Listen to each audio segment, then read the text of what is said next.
Hello, everybody, and welcome back to a brand new edition of KerVAM, a Doctor Who podcast where we talk about all different things to do with Doctor Who. We often talk about DVDs, Blu-rays, documentaries about Doctor Who, but today we're focusing mainly on the current show, the new era of Doctor Who that is less than 2 months away. And very excitingly, last weekend, of course, we got a trailer for the 60th anniversary, the proper official 60th anniversary trailer, 2.5 minutes of fun. And so we're going to dive deep, discuss all about that today. We're also going to discuss the news of Doctor Who Unleashed, the new version of Doctor Who Confidential, and share a few theories on what we might think is going to happen in the 60th anniversary. But as always, I'm joined by my three trusty companions, Ryan, Charlie, and Bill. Charlie, are you getting more and more excited as we're just less than 2 months to go till the anniversary?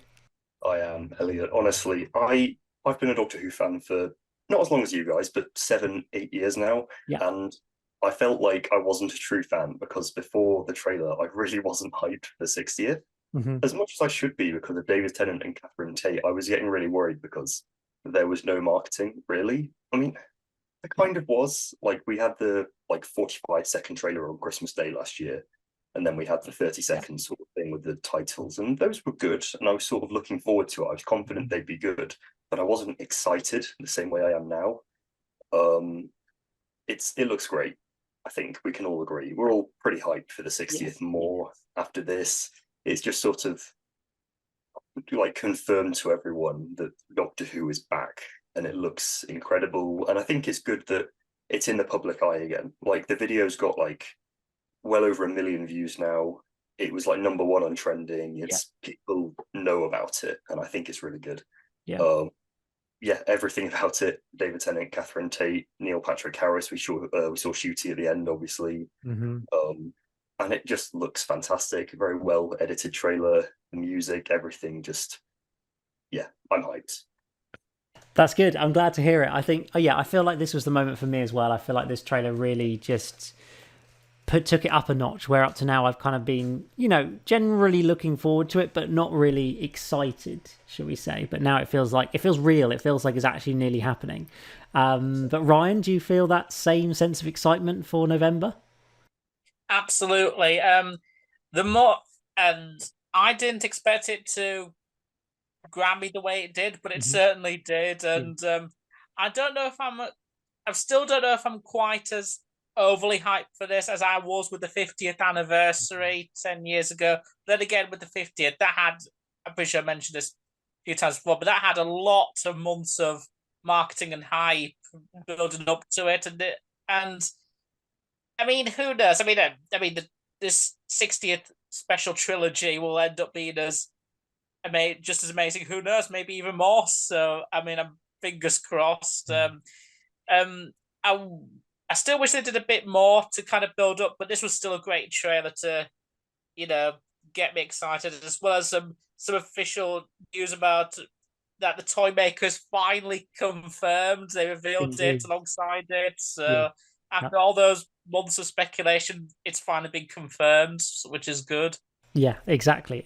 And, well, Bill, I guess, it's been almost a year since the last episode of Doctor Who aired on TV. It was October last year. So I feel almost like I'm at the point where I'm just happy for anything Doctor Who related, and it's just exciting to be able to kind of talk about our show coming back again and new episodes of it. It's, it's really getting close now, I think, isn't it? Yeah, it is. It's crazy to think that we're, less than 2 months away from the 60th now. Where's that time gone? It's... I know. I get where you're coming from in terms of the marketing has felt a bit hit and miss at times, and I think that's, I suppose, part of the issue with just having such a long break in between eras. Really, is it's just I suppose they've just felt like they don't want to give too much away too soon, and so I feel like I suppose whether we'll look back on it and next year and say whether the marketing was any good or not, we can't say for now. But I understand at least why they decided on this approach. I think it's paid off ultimately, because this trailer's just been so good, and the stuff that they've kept secret from us, like the toy makers return and everything, now that they've revealed it, it feels truly sort of earned in a way, and it feels like really special. And even though I think it's a bit strange that they didn't just wait till the episodes themselves to give that away, because that's what I was expecting, but I'm not complaining. I mean, I mean, we all already knew, didn't we? So I guess it yeah, doesn't feel like big news either way, really. I'm sort of like, yeah, cool, good job, finally confirming it. So I yeah, guess maybe they didn't really bother leaving it in suspense anymore because yeah, anybody who's looked online knew that it was going to be the toy maker anyway. yeah. Um, They probably knew that we'd already cottoned onto the idea anyway, yeah, so yeah, I think yeah, so. it's I fair mean, enough. having seen the recent Russell T Davies column in Doctor Who magazine where he talks about fans on social media, he definitely reads Twitter, and he knows what we're all talking about, and all the jokes and stuff. I thought it was quite funny. But Charlie, what were your main takeaways from the trailer? To me, I felt like I didn't gain anything new necessarily. Like there wasn't anything major that I didn't already know, but it just generally kind of filled out the kind of the really look and feel of the episodes, and a bit more of a just excitement created from it. I don't know. Was there anything really new for you in there, or was it more just increasing the hype? It I never like gasped at the trailer. Like there wasn't a big Yeah, reveal or yeah, anything. Everything, we knew. Like, yeah, there were no surprises in the trailer, really. But I think it's a really good job that they've done, still making us hyped for this without doing a big, like, little cameo. Like years ago, Marvel did the whole thing with Spider-Man in their new film, and it was just a complete surprise. There's nothing like this, but I think it's really a testament to how good the trailer is that they don't need that really, yeah, because it just showcases everything. And I think, like you said, it does give us a feel like it looks really nice. Like visually speaking, it looks very cinematic. Um, they've definitely upped their game. I think the Chibnall era did look pretty cinematic. I will admit, it's got its problems, but I did think it looks nice, but it still does, and I think that's good. We saw Kate Stewart. We saw the toy maker doing some stuff. He's got the weird um sort of tank thing on the end of the unit building. yeah. I know it's crazy. I don't know what that's about. That was probably the most surprising part of the Yeah, trailer. Like, yeah. what's happening here? Hmm.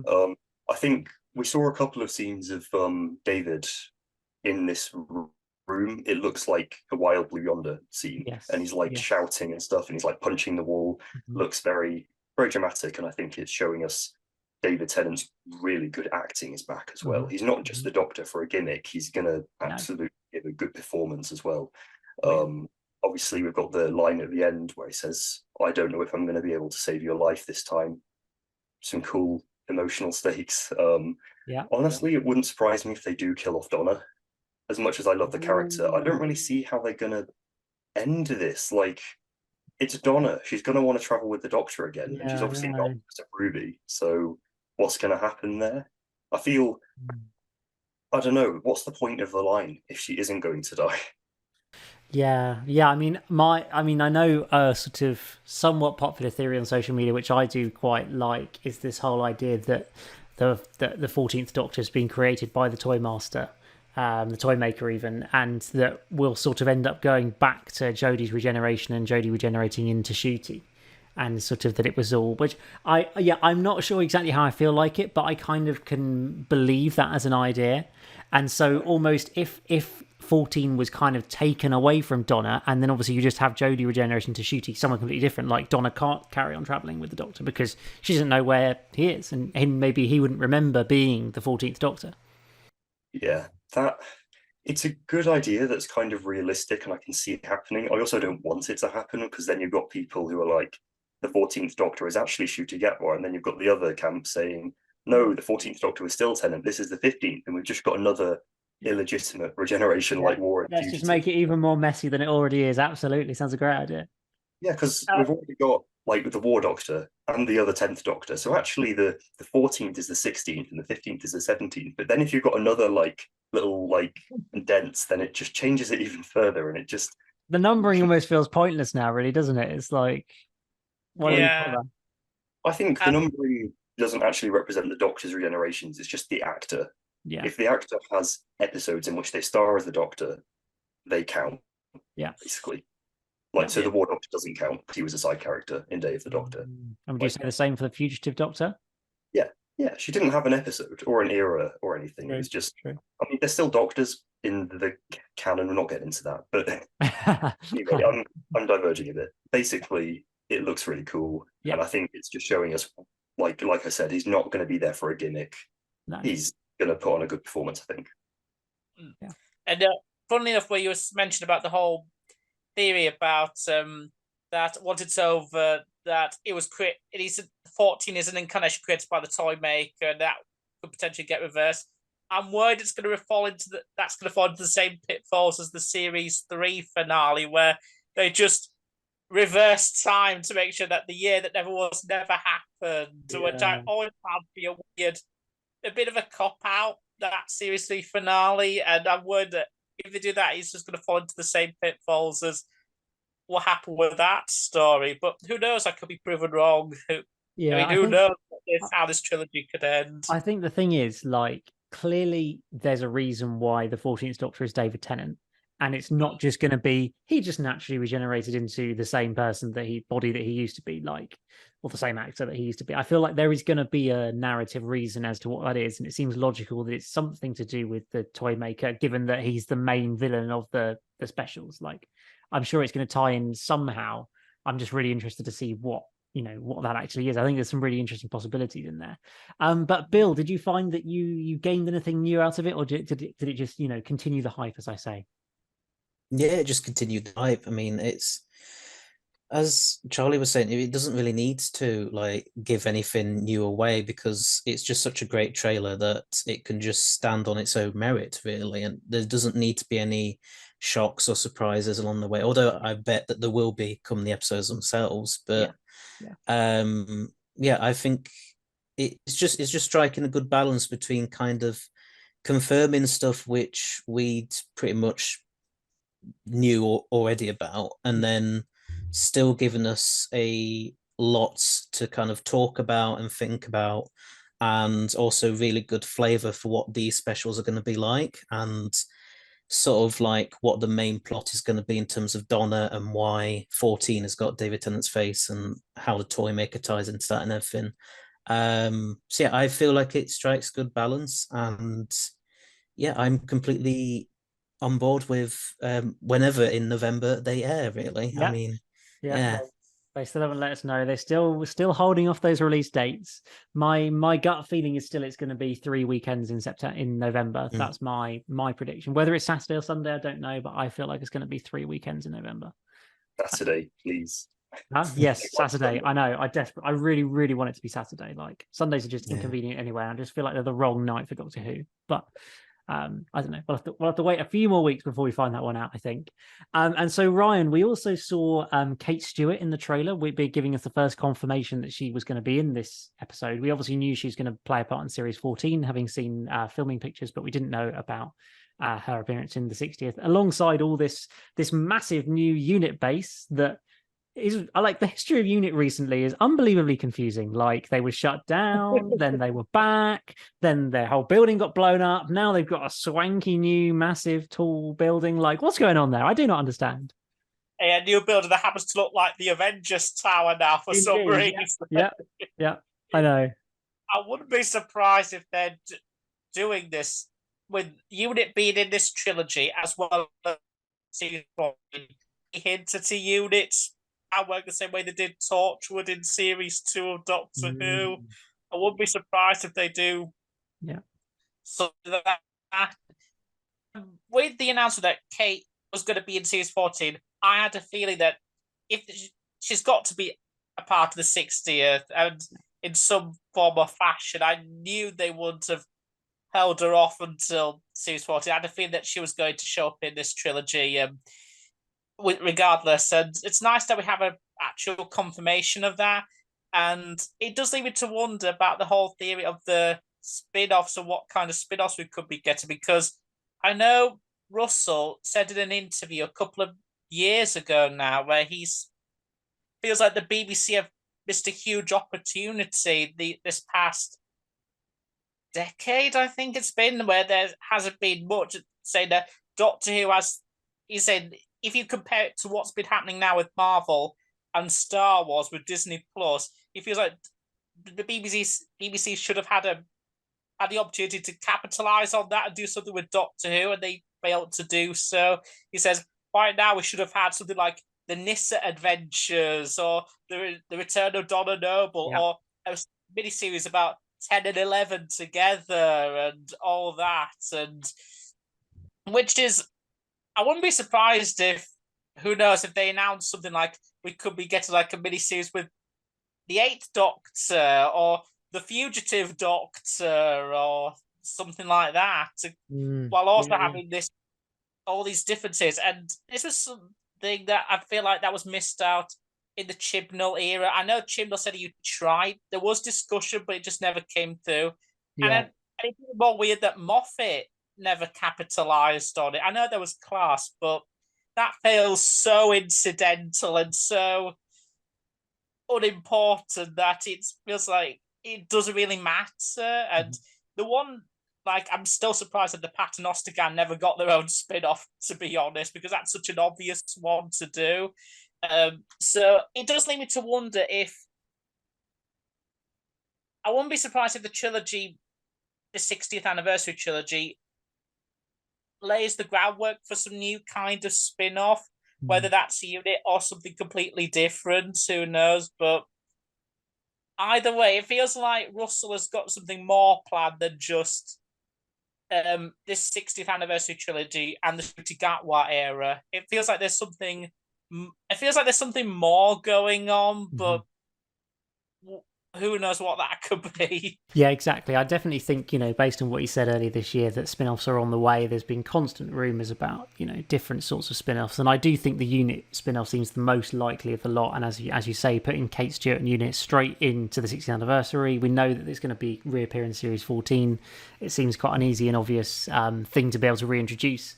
And I think it's interesting, saying about the lack of spin-offs recently. Like, I don't know if any else of you listened to the Chris Chibnall interview on the, I think it was the Who Corner to Corner podcast in the last few weeks. It was like a really long two-part interview of Chris Chibnall where he mentioned, right at the very end of one of them, he mentioned about how there had been plans for a spin-off in his era in the very early, from when he first started, there was plans for it, but he didn't say why, but they never happened. I got the impression that it was probably out of his control from the way he described it, but I don't know. And I know that there was something of a 5-year plan when Chris Chibnall started his era of Doctor Who, where there was a 5-year plan that set out 3 series in 2018, 2019 and 2020, and a spin-off at some point in there as well.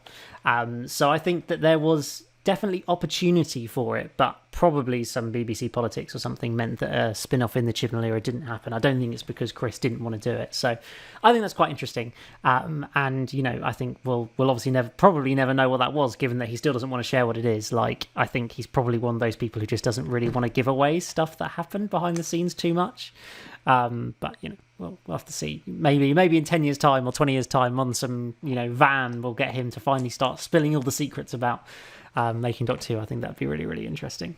And so, Charlie, I felt like in this trailer we got the first couple of hints at Wild Blue Yonder, the middle episode, that seems to be the really secretive, maybe experimental, just really different episode to the other two. The first one feels like it's going to be a standard alien invasion episode, classic Doctor Who.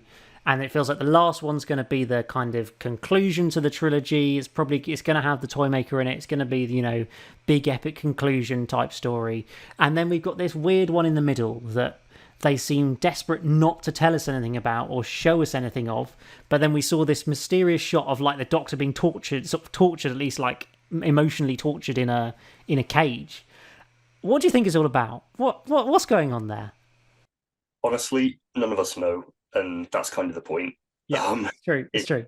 Yeah, like you said, it's going to be weird, experimental. There's going to be some probably mind stuff going on. So we saw Ncuti at the end of the trailer. Mm-hmm. That's not the regeneration scene. I think that's in Wild Blue Yonder. Okay. I think, and loads of people are saying this, and it's kind of cliche to say it, but I do think it's true. There's going to be something to do with that, the edge that we saw in Power of the Doctor. I know it's weird because it's a Chibnall thing, and I'd rather not have Chibnall things in this, but Power of the Doctor I did really enjoy. Yeah. And I thought it was crazy how he managed to pull all that off. There's going to be something weird. We're going to see Shooty at the edge or something. Matt Smith might appear. Please. It's kind of awkward because I want loads of other Doctors to at least cameo. Yeah. Like, I want Tom Baker to appear. I don't know, in some capacity, just a tiny cameo like he did in Day. I know he's like 90 now, but I don't know. Like, it's Doctor Who, and Tom Baker is just that guy. Yeah. Exactly. So I saw someone posted, and it was like 1, 5, 6, 7, and 8 already appeared in Power. Yeah. 9 and 12 don't want to do it. Yeah. 13's just gone. Yeah. So all we have are 10, 11, and 4. Oh, and 2 and 3 are obviously no longer with us. And yes. I don't want to read. So 4, 10, and 11. So hopefully Matt Smith and Tom Baker. Yes, please. I mean, Matt Smith, it seems like he's very passionate about Doctor Who still. Yeah. It's like, I think he regrets leaving Doctor Who. I do think. Yeah, like, he does. Have you seen the interview of him? And it was like, it was a promotion for House of the Dragon, the Game of Thrones thing he did. And it was someone asked him, Doctor Who or House of the Dragon? He was supposed to say House of the Dragon because it was promoting that, and he just said without a beat, Doctor Who. Yeah, he loves it.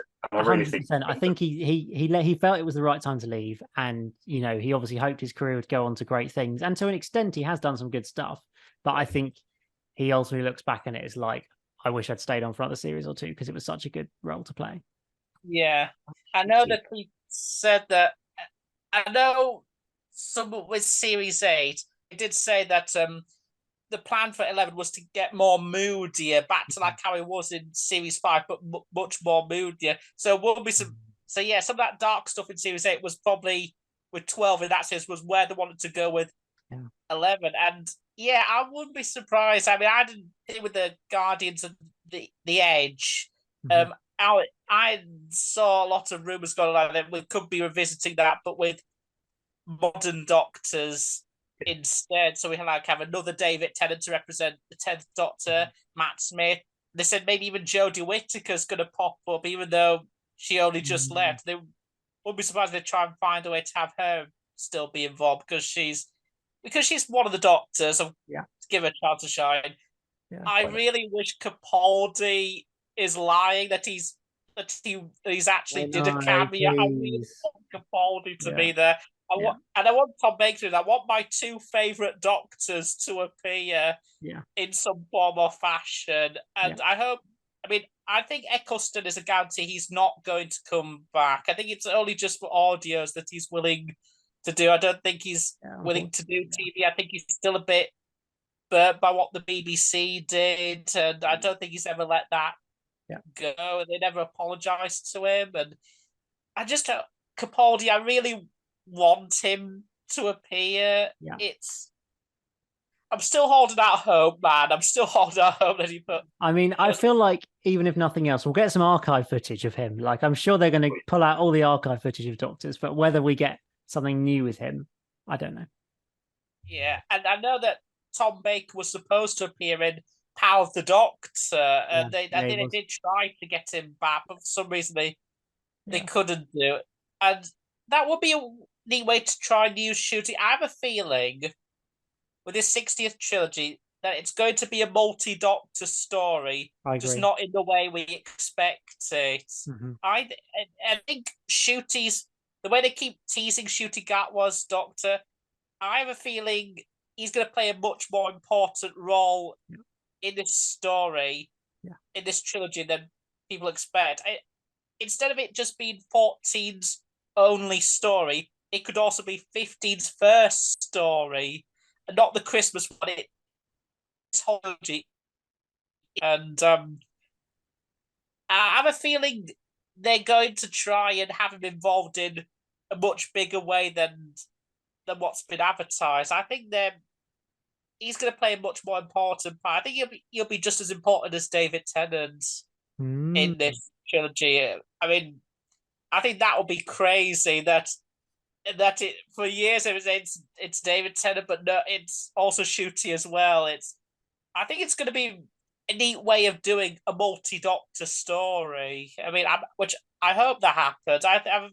Because I think that would be a neat way of of doing it. In a way, they kind of did that a little bit before with Day of the Doctor with Capaldi's cameo at the end of it. That happened just before his debut. And I think that'll be a neat way of doing it. So I think Russell's got something more planned with Shooty there. Yeah. Sorry guys, I saw a theory the other day. It was somewhere really weird, like Reddit or somewhere. But I saw someone mentioned, right, Shooty is going to be a pretty important part of the story, right? So the Celestial Toymaker has created the 14th Doctor, right? Yeah. And Shooty basically appears, and he's like a future form of the Doctor. He's gone back in time to create himself, and there's it's so hard to explain this, guys. So he basically, Shooty and Tennant essentially are against each other. Okay. And they both want to be the next Doctor. So Tennant's basically stopping Shooty from making Tennant regenerate into him. And it's like a sort of bootstrap paradox kind of thing. It'd be kind of crazy, and it probably won't happen. But I just think that would be kind of a cool way to do a multi-Doctor story where they're fighting. Fighting for survival almost. Yeah. That sounds like a really interesting theory. Yeah, I certainly do think. Oh, sorry, go for it. No, I was just going to say it makes more impact given Tennant's Doctor only existed for like a year, and there was the whole I don't want to go, and he's really happy that he's back. And he's got Donna, and Shooty's like, no, this needs to happen, and he tries to prevent it. Yeah, I mean, it raises the interesting question, like, is 14 going to be the same in the sense of not wanting to go and being like desperate to stay and all that kind of thing? Like, they I feel like they're trying quite hard to make it out that, you know, he is a different Doctor, even though he's still David Tennant. So I wonder if almost that trait, you know, it could be, as you say, Charlie, that, you know, he's fighting against another incarnation, or it could be that actually he's much more accepting of moving on for whatever reason. But I'm also just intrigued as to how we ultimately say goodbye to David Tennant. Is it going to be in a standard regeneration scene into Shooty? Like, I just don't think it's going to be that simple, because we kind of almost feels certain that Shooty's going to appear earlier on in some way. I don't know, Bill, what's your theory? How is Shooty going to turn up in the specials? Like, what's your thoughts? I mean, I still really like the Guardians of the Edge idea. I know it's a bit up in the air as to whether that's possible because of certain actors and everything, but I do really like the idea of it because I just feel like it. I mean, yes, that literally happened in the very previous episode of Power of the Doctor, but it's a very good idea. And Russell, I think it has been mentioned that Russell did ask for an advanced copy of the Power of the Doctor to watch, just to make sure that you know, that he and Chibnall weren't treading on similar lines with each other. So it'd be interesting to see if, like, maybe he incorporates the Edge into it because of that. And I feel like that might be a nice way to not just get some of the old Doctors back for the sake of having old Doctors back, but also to have something very interesting with Shooty going on, where he's kind of waiting in the wings. He's supposed to be the one that comes after Jodie, but then Tennant comes along and something happens there, and maybe it's Toymaker's fault, maybe it's just Tennant himself wanting another go. I don't know. But yeah, you could have some interesting like play with that. I don't know as to whether it would be a proper like Doctor versus Doctor thing, as Charlie was saying, but it might be nice to kind of vaguely touch upon that in a little bit, not have the Doctors fighting against each other, but just kind of have, you know, just something a bit of a different multi-Doctor dynamic, as opposed to them meeting each other and then bickering a bit with each other and then they save the day with each other. But as to whether any of that will happen, I mean, I haven't got the faintest idea. So I feel like it's great that we do kind of, we know a lot, but we also don't know anything. Like I want to ask, like you guys, like, what is the Toymaker's plan? Like, what is his plan? What is he trying to achieve? What's he doing? Is he just having fun playing a game? Like, do we have any theories?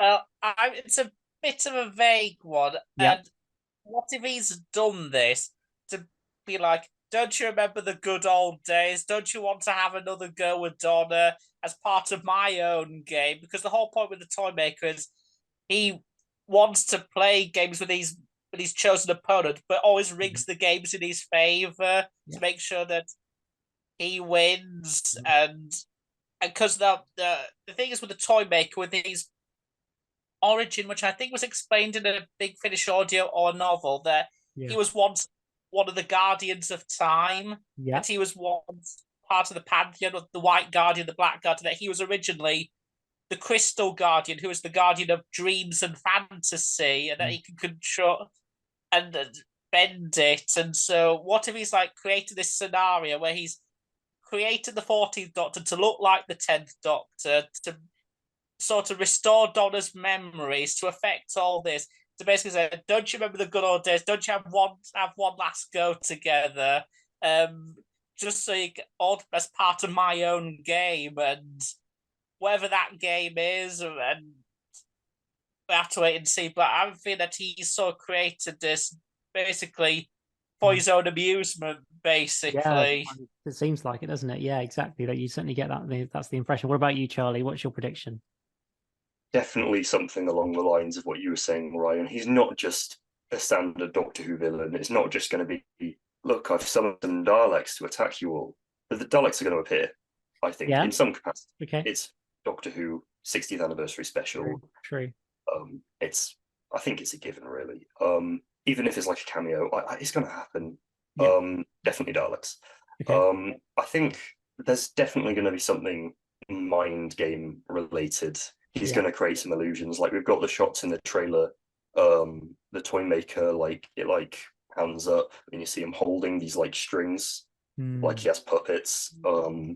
There's obviously the whole shot of somewhere like London, maybe, and it's got like lava and stuff, like it's hell. There's some crazy stuff going on. It's no one really knows exactly what his plan is, because they never tell us that. It's a spoiler, it's part of the story, but he's definitely not a conventional villain. He's going to be messing with the Doctor. He's going to be like, 10 steps ahead. It's going to be pretty cool, I think. And I think from what we've seen, Neil Patrick Harris is going to put on a really good performance. I think it's good that we've got a fairly high caliber actor, besides Tennant and Tate, of course, in Doctor Who. It's bringing more light to it and sort of reminding people that it exists. Yeah, exactly. And funny enough, part of my, before I watch a trilogy, I'm actually going to revisit two stories, which is part of the Doctor, because I have a feeling that is going to have some connection to this, and also revisit the Celestial Toy Maker to listen to the audio parts 1 to 3, and then watch part 4. And from what I remember, Michael Gough, who portrayed the Toy Maker originally, did such a great job of exuding this sort of enigmatic yet omnipotence about him that was kind of unsettling. And Michael Gough is such an amazing actor anyway. I mean, he was even Alfred in the Tim and Batman movies for a bit, and he even in a small role like that, he still is brilliant. And I think Neil Patrick Harris, I have a feeling that he's going to do such a good job. I mean, having contended with Neo and Trinity in The Matrix, as well as the Baudelaire children in the series of unfortunate events, I think he's definitely suited to playing the Toy Maker. And I have a feeling they could be also be setting up to be sort of a recurring villain, a new major recurring villain, like they did with Davros and the Master. I mean, that will be pretty exciting, and I hope this gives Russell a bit of initiative to bring back enemies that were just kind of one-off, or to kind of explore more. Because I think having chosen the Toy Maker as the main villain in the 60th, it's a pretty bold move, considering that he was a one-off villain, a memorable villain, but one-off still. So I'm glad that he's decided to bring him back. I hope he brings back Omega, because I think Omega's a great villain, or the Beast from series 2, because I think the Beast a reincarnation of the Beast or Sutek, I think would be good. I would also like to see other Time Lord villains like I said, Omega, also Rassilon coming back in some form of fashion. Basically anything other than the Master, because we've had the Master so many times now. I think they need to give the Master a rest. We need another Matt Smith era where the Master just doesn't appear. Yeah. He didn't appear through all of that, and even though I was upset that Matt Smith never got a proper antagonist to face, like a key central antagonist to face, I'm happy the Master did appear in Matt Smith's run, even if I felt like he should have had a central villain antagonist to kind of push Matt Smith's Doctor to the extreme. The Dream Lord did that. I think like Dream Lord was the closest to doing that, but the problem is he was just a one-off villain. And I hope that Ncuti Gatwa has someone like that again, and it doesn't have to be the Master. It can either be something like the Toymaker again, or just like a different villain. Because I feel like, with the exception of the 9th Doctor, all the other Doctors like 10, 12, 13, they have had a clear main antagonist, even if it did end up being the Master. I hope Ncuti Gatwa has something like that, but just not the Master. Yes, I because think we've had him so many times. Yeah, we've had enough of the Master. It's time to give him a break. We'll save him for at least like the end of series 15, something like that. I think would be. I just hope Russell doesn't like bring back villains for the sake of it. Like, remember Gridlock, and it was just look, they're Macra from that one. Yeah, that was a bit odd. And it was like it was like faked up as like a really big reveal. Like Tennant just looks really dramatic. It says they're Macra. Like, who cares? Yeah, I mean, I do feel like that was kind of the point though. Like he just wanted to throw something random in, and it didn't really matter almost what it was or what the point was. It was just, for the old fans. Oh look, there's the Macra, woohoo! But I feel like it wasn't too egregious at least. So, well, let's share any further thoughts we've got about the 60th anniversary. Obviously, we've got a very clear trailer now, so I feel like we can start to form a more defined picture of what the specials are going to look like. As we've said, we still don't know huge amounts, but I feel like it's a bit clearer. So, Bill, if you had to nail your colours to the mast, as it were, what are your sort of main theories on what's going to happen in the 60th? Like, is Donna going to die? What's going to happen to 14? What's going on? What's your prediction? A lot of the main stuff that I was predicting kind of since been confirmed by the trailers and everything. So like the Toymaker and Beat the Meep and everything. So, but I don't know. Part of me is not sure what Donna's fate is going to be, but I wouldn't be too surprised if things get very tragic. Because the reason why I say this is because it's been said somewhere that Ncuti Gatwa's Doctor is going to be very emotionally damaged.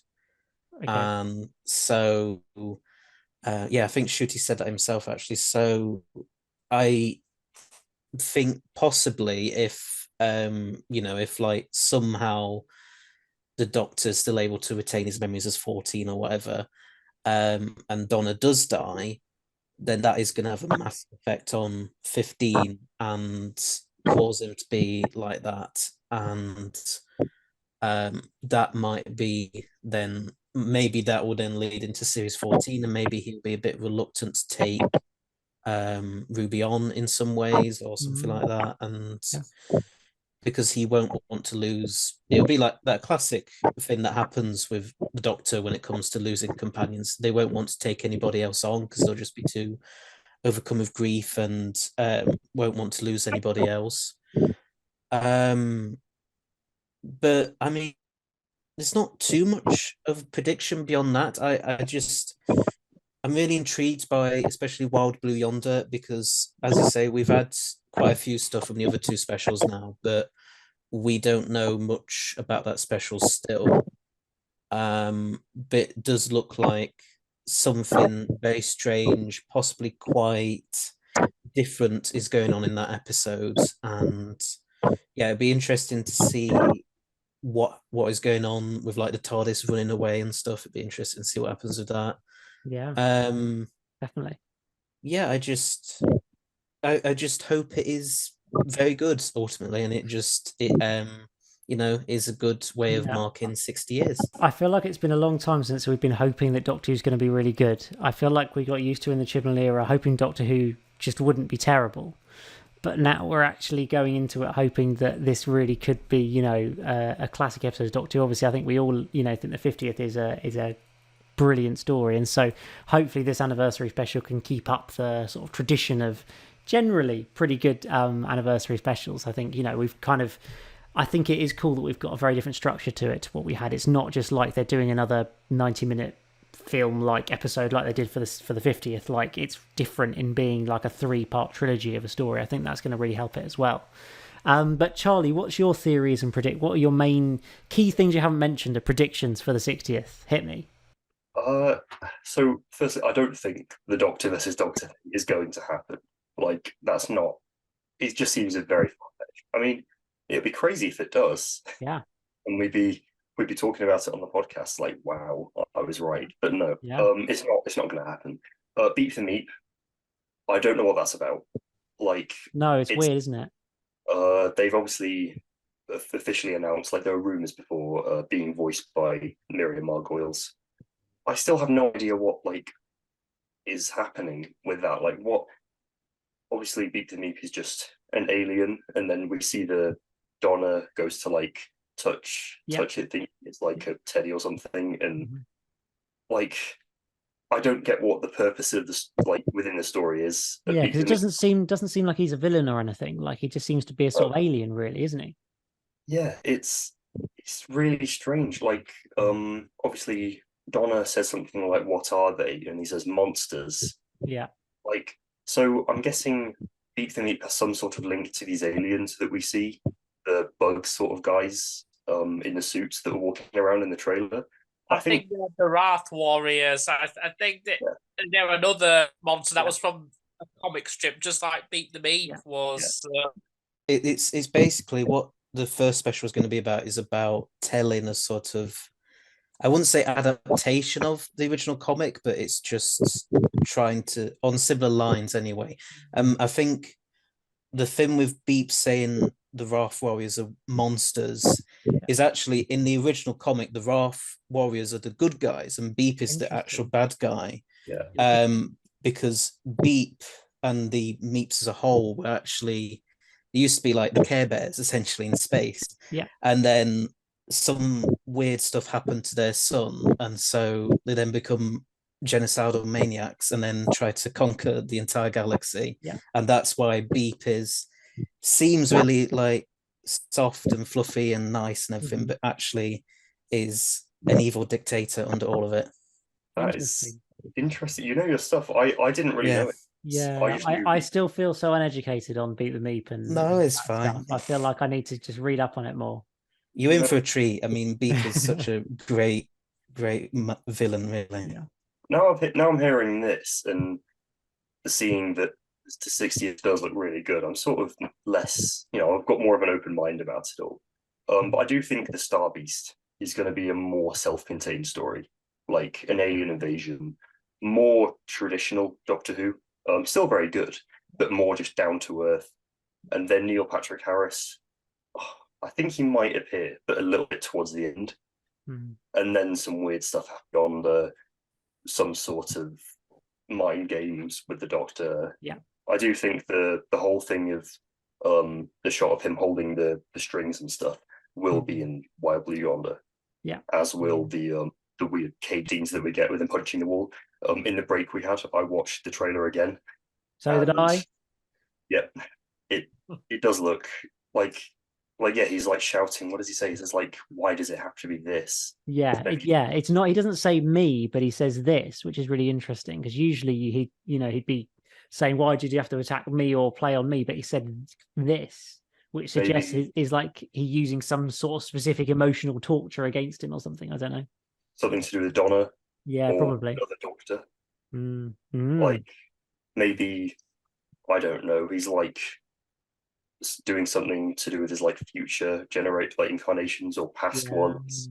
Yeah, He might appear then. I'm not sure. Either way, I don't think we're going to get a traditional regeneration.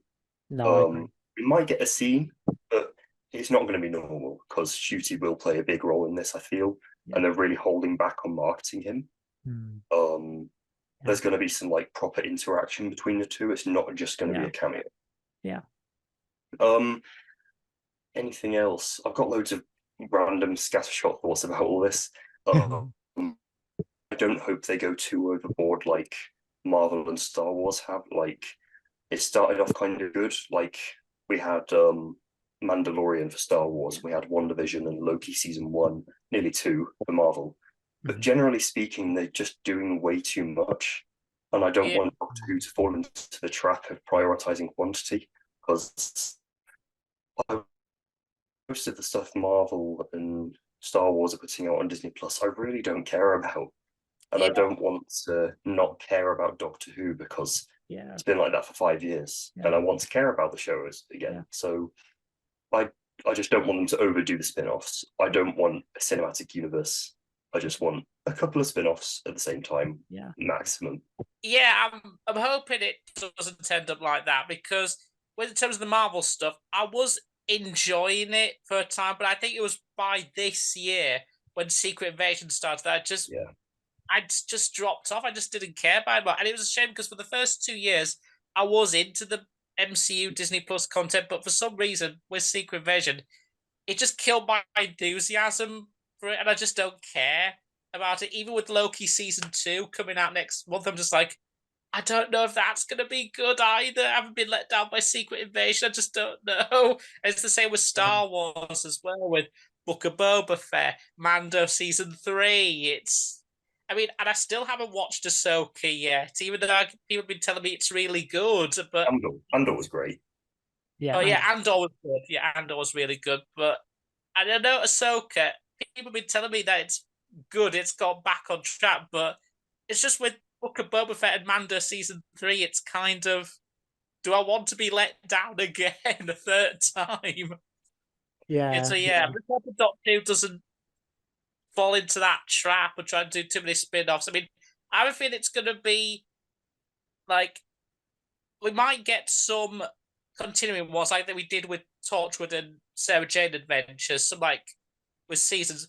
I wouldn't be surprised if they try and do mini seasons, like for like a Wall of Camera. And I can imagine if like the Fugitive Doctor had her own little mini series akin to Children of Earth, something like that, or the Paul McGann Eighth Doctor series that people have been wanting, or who knows, maybe something like with what Big Finish has been doing with teaming a classic Doctor and a modern Doctor. Maybe they could do something like that, like say have Matt Smith's Doctor team up with somebody like Sylvester McCoy or something like that. It's like, I wouldn't be surprised if they try and experiment with this, but hopefully it doesn't get too out of hand. Like, I do want a shared universe because I think they did start this before Marvel with Russell doing with Doctor Who, Torchwood, and Sarah Jane Adventures. That was sort of their Marvel Cinematic Universe before the MCU. The MCU before the MCU, and they had their own sort of Infinity War Endgame style event with the Stolen Earth and Journey's End, which is still an amazing finale even to this day. And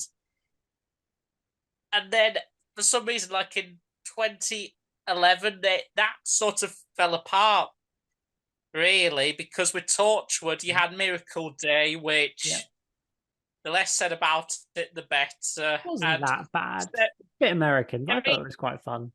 It had some interesting things, but the new characters that were introduced just didn't hold a candle to someone like Owen or Toshiko, and the storyline was just a bit too muddled, and it doesn't really matter that much. And with Sarah Jane, but then getting cut off, abbreviated 5th season, but then again, that wasn't the show's own fault. It was due to unfortunate circumstances with Elizabeth Sladen's tragic passing. But then after that, you just had, as I said, you had something like Class, which is just so unimportant and so inconsequential. I just want that sort of shared universe thing to come back and to have it be important again, because I feel like we had that was so brilliant back in the day, even though Torchwood wasn't perfect by any means, but we still have that. And I really hope we get something that kids like that now. Not saying like Torchwood should come back, but just like something like the next Torchwood, shall we say. I mean, then who knows? Maybe Gwen Cooper could show up in a Unit spin-off. She could end up being part of Unit or You something never know. else. You certainly I think never it'd be know. cool. Exactly. I think it'd be cool if Martha appears again. I think a great companion who was kind of robbed. Like, no, she had a good season, but she was treated as just a Rose replacement, and it just didn't sit right with me. And I think she's really great. She was in Stolen Earth: Journey's End. And it looks really cool. Obviously, she appeared in End of Time with Mickey, who hopefully doesn't get a spin-off. I think it's a shame. It won't. Yeah. Anyway, I think it's about finding the right balance, because they've got to make it important enough for people to care. Like, no one's going to watch the Chameleon Adventures, like, but it's also got to be, it can't be so stupid and gimmicky that it just kind of loses its value. Like, I don't want 3 seasons of just like Peter, Colin, and Sylvester just making references to past eras, and that would be really cool. Don't get me wrong, but it sort of loses value. Like, I don't want it to become oversaturated, because it just loses all meaning after that. Exactly. I think a Unit spin-off is it's not been confirmed, but there's been so much about it.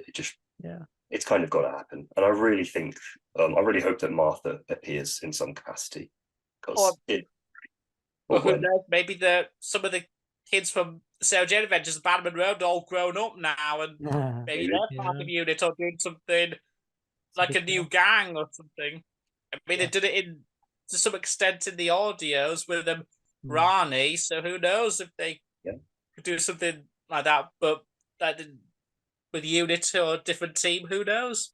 Yeah, exactly. I think it's going to be very interesting to see. And I think, for me, the primary thing to start with is that they start making Doctor Who every year again. I think let's start with that, and then we can start thinking about spin-offs more, because, I mean, I think we will, given they're already looking at starting for Series 15 filming when, we haven't even seen the 60th or Series 14. Like, the fact that Series 15 is already on the agenda is pretty crazy. So I think we will get regular Doctor Who, but I think that's almost as important as anything else, is just getting the show on TV every year, keeping it in the public, the general audience's attention, rather than having these massive year and a half breaks, whatever, like really inconsistent Doctor Who. And then throw in a spin-off here or there, and if we're going to have Doctor Who in the spring, let's have a spin-off in the autumn, and then Christmas special, and then we're back into a new series. I feel like that seems like a really smart way to approach it going forwards, especially once the show sort of hopefully re-establishes itself with the 60th, with Ncuti being the Doctor, with all of that. I think it's really a lot of potential for growth in the future, which is really exciting as well,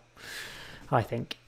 I don't want another hiatus, because I've been bombarded with that so much ever since 2016, although that was a bit understandable because Stephen didn't know that he was doing Series 10. He thought Series 9 was going to be his last season, but that was kind of understandable. But so many hiatuses during the Chibnall era just kind of, that was another reason why that era didn't completely work, was because of the 2, 3, who knows how many hiatuses they went through during that period. It killed the momentum, and I really want that momentum to still be maintained with RTD2. I really want that sense of momentum back. I do want it to be a new season every year, and hopefully with it now being made by Bad Wolf Studios instead of the BBC, because it's creatively, I think Bad Wolf Studios will be the ones doing it now. Hopefully they'll be able to keep that level of consistency. I mean, they did such a great job with His Dark Materials, which is an amazing show, and I know there was that hiatus gap between the second and the last season. Then again, that was due to COVID, but even then, they still managed to create 3 top quality seasons, and I hope they do produce just as well or even higher quality of that with this new era of Doctor Who. Hopefully. Yeah, exactly. Absolutely. It's I think the future is exciting for Doctor Who, I think it's fair to say. I think this is, I mean, by the way, this is the longest hiatus of Doctor Who we've had since 2016. By the time November comes around, the longest we had in the Chibnall era was, although it doesn't really seem like it, but it was a year between Resolution and Spyfall. Yeah. Exactly. Mhm. And Spyfall was on New Year for some reason, even though it wasn't a special. And yeah, we've got a year and a month pretty much between. Yeah, Well, it's the longest actual break in episodes there has been in New Who, isn't it? We've never had, like, as you say, 2016 was the longest, from Husbands of River Song, Christmas Day 2015 to Return of Doctor Mysterio, Christmas Day 2016. It's never been longer than 12 months. Yeah, so actually, this is the most amount of time we've been without Doctor Who since 2005. Yeah, it will be when we hit, I think, the 24th of October or something, whatever the day it aired last year. When we go a day past that, that is the longest since it came back that we've had no Doctor Who, which is crazy given it's the anniversary year, but it's just the way it's worked out. Yeah, I mean, it's sort of weird how, if you look at the years we get seasons, it goes 5, 6, 7, 8, 10, 11, 12, 13, 14, 15, 17, 18, 20, 21, 24. Yeah, I know. Literally, it's like 2 calendar years without it. Crazy. Yeah. Well, a total of 7 episodes in 2 years, 3 last year and this year. Which is madness. but it's all coming back now. We're almost there. We're almost through the hiatus. We're ready for Doctor Who to kick off. And of course, with that, we learned yesterday that there's going to be a new version of Doctor Who Confidential coming back to the world of Doctor Who, called Doctor Who Unleashed. I don't know if anybody's seen the logo, but I thought the logo looked terrible on the press release. It was a really weird pink font, Unleashed, just stuck on the bottom of the Doctor Who logo. Look awful. But aside from that, the actual concept of the show is, of course, basically a 30-minute behind-the-scenes show after every episode. I couldn't quite tell. It seemed a little bit vague in the press release whether it was every episode, but I kind of assume that it's, a 30-minute per episode thing. Going back to the old days of Doctor Who Confidential, of course, since when it first came out in series 1, it was 30-minute episodes. And well, I think I just hope that it's more behind the scenes than Karen Gillan learning to drive. I think that's what I want to see.